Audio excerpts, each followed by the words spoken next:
As we continue to find our way through these challenging times, I invite you to consider a spiritual practice that may be helpful to you, spirituality of creativity. Now, the very word creativity might immediately raise some resistance on the part of some of us. We've all heard someone say at some time, "I don't have a creative bone in my body," when they think of being able to create some kind of art that conforms to a prevailing idea of what is good or bad. But a spirituality of creativity is something altogether different. In both of the two Judeo-Christian stories of creation found in the book of Genesis, God is revealed first of all as a creator, either creating on subsequent days specific parts of creation, or forming humans in an already existing world. In the first story, we hear of humankind being created in the divine image, and the instruction, "Be fruitful and multiply and fill the earth." In other words, God is saying, "I have made you like myself. Now you be creators too."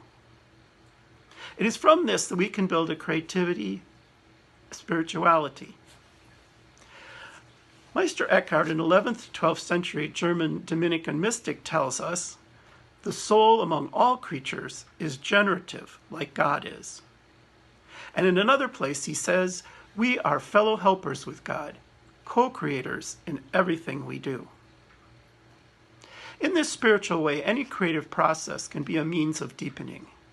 The end product need not be great art that will end up in the National Gallery, or an invention that will lead us to becoming a CEO of a Fortune 500 company. In fact, what we create can be something shared between us and God alone. No one else ever has to see it. Perfection or adherence to any kind of rules of what is right or wrong, good or bad, have no role to play in a spirituality of creativity.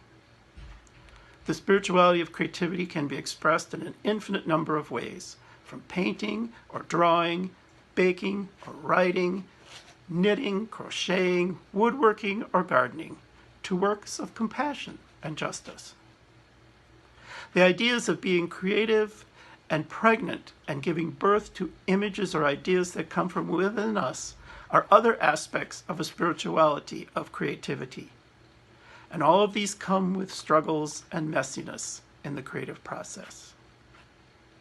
A final quote from Meister Eckhart, which I find melds well these aspects of a spirituality of creativity. "Let me express myself in even a clearer way. The fruitful person gives birth out of the very same foundation from which the Creator begets the eternal word or creative energy. And it is from this core that one becomes fruitfully pregnant.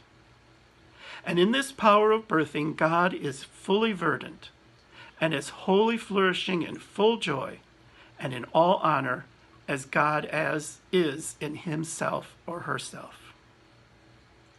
The divine rapture is unimaginably great. It is ineffable."